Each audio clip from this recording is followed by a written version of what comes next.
So I read a book, just finished it last night, and tell me if this has ever happened to you.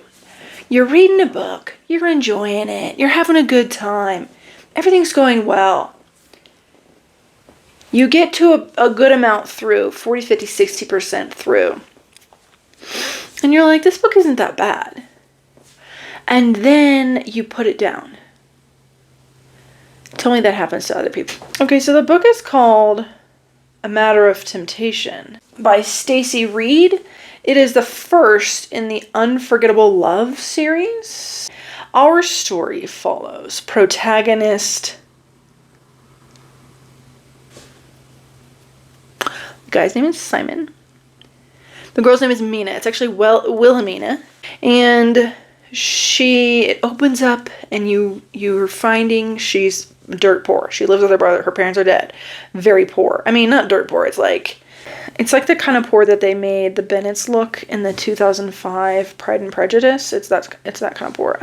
She wants to like cook. She wants to like run outside, fly a kite, climb a tree, but she's a lady. And she has a secret. Her brother he's supposed to go to a duel with some dude. And don't make me think of the reason why. It's like because his brother owed something and I don't know. Or, oh no, the guy thought that he was cheating, but he really was cheating. The brother was simply a pawn in this whole book. Okay, so it's her and her brother, right? And they look really similar. So she's like, I'm better at fencing than you. So she drugs him and she goes and she beats the dude. But the dude is like, why am I sexually attracted to this little boy? It's not a little boy. It's a girl. Why do these little boys' hips sway so nicely?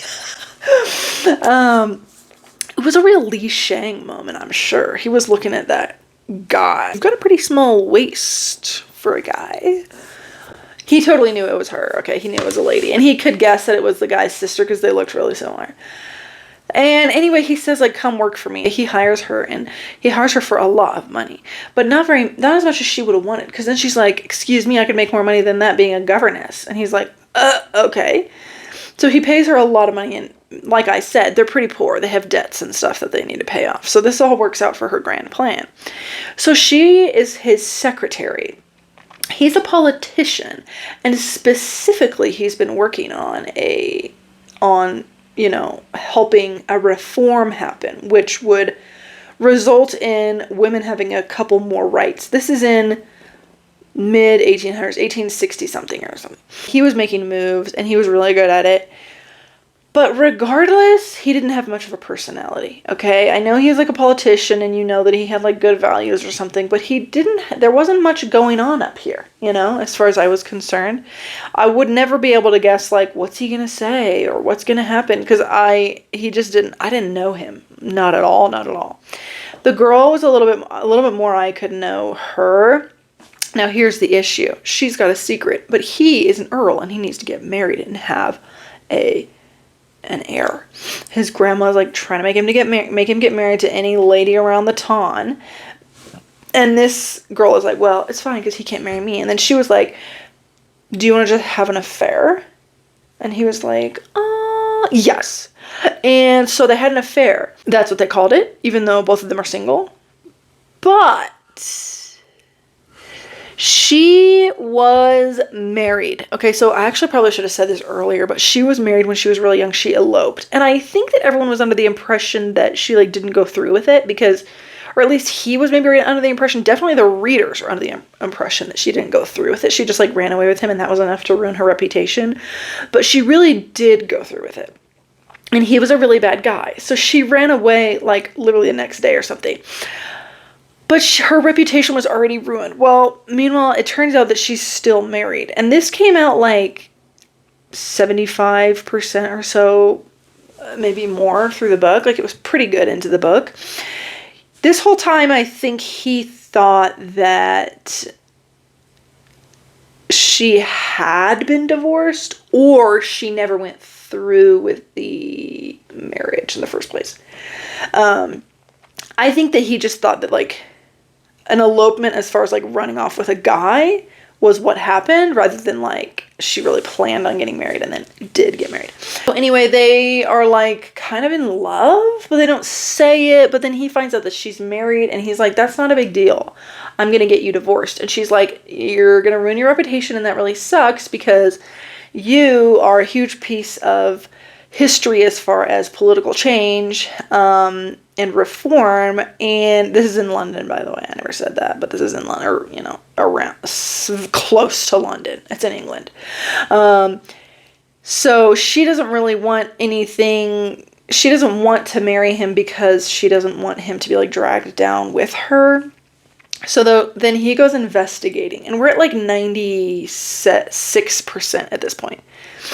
Takes her to Scotland to find the man and like divorce, so she can be divorced. And she's like, I'm not gonna marry you even if I get divorced. And he's like, I'm gonna get you divorced even if you don't marry me. I want you to be divorced.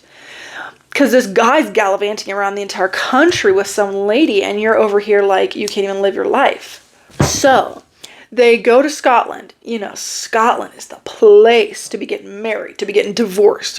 They go there, and he takes her to a cemetery, and she's like, why are we here?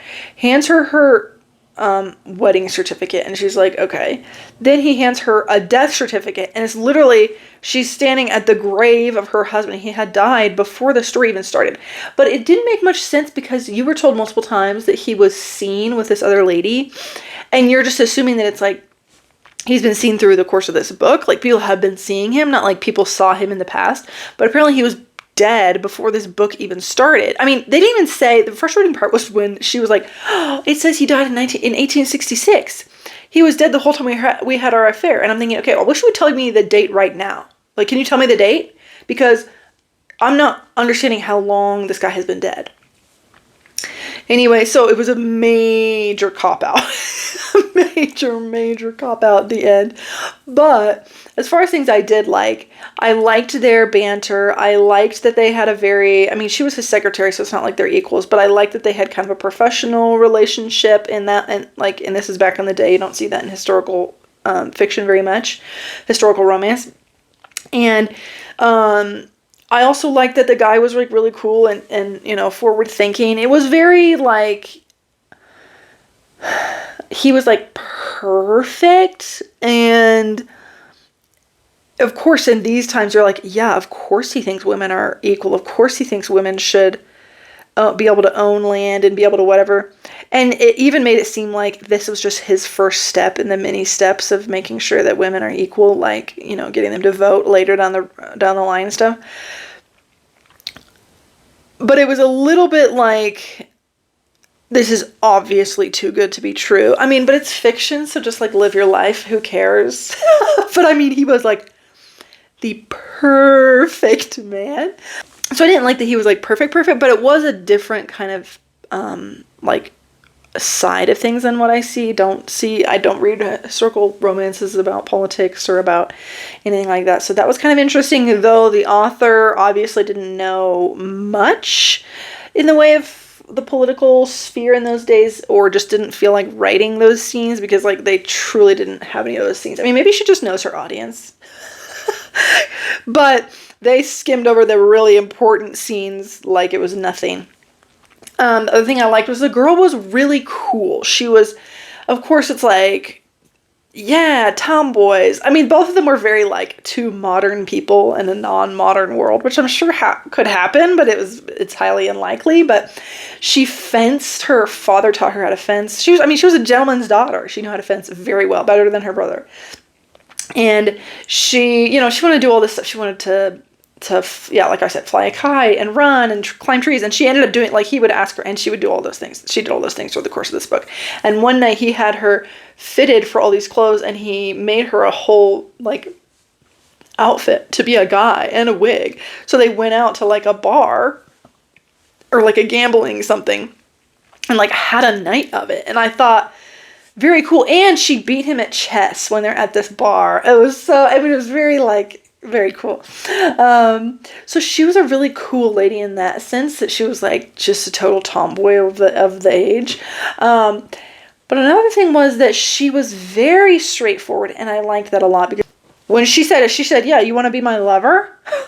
Boss, would you like to And I like that she was very straightforward about that, right to the money. So those were the things I liked about it. I haven't read a historical romance in a long time because a lot of them, I mean, they just bleed together. Oh my God. But they're, sometimes they're really annoying. But this one was pretty good, and it wasn't too spicy in my opinion, though they did sleep together pretty early, which is not my favorite. I will say that I got to about 60% in almost one sitting, I think. And then it took me I'm reading these other books, and I was like, man, I'm only reading 2 books right now. And then I was like, oh, wait. There's that one book I haven't even thought about for 2 weeks. So then I just went ahead and finished it last night. But I'm not going to lie, there was a little bit of skimming that happened because it got very predictable and pretty boring near the end. There wasn't much that stood out to me as far as the writing went. There were no hard-hitting lines or hard-hitting circumstances that happened. It was pretty much, she's his secretary, he has to get married, they end up, sleeping together and falling in love. Turns out she's married, and then they find out that her husband is dead. I mean, it was that was the story. And you found out that he was dead on the last page or something. It was very close to the end. So it was a little too easy to close that all up. I mean, it was wouldn't it make more sense if he was still alive and they had a duel or something? It didn't really feel like a great love kind of story. So it was a little bit mid for me. Probably give it 2 stars. 2.5 maybe, though I rarely do that. Simply because 3s I usually save for I liked it. But I liked it. There wasn't much of I liked it, So that's all I have to say about that book. If you've read it, what did you think?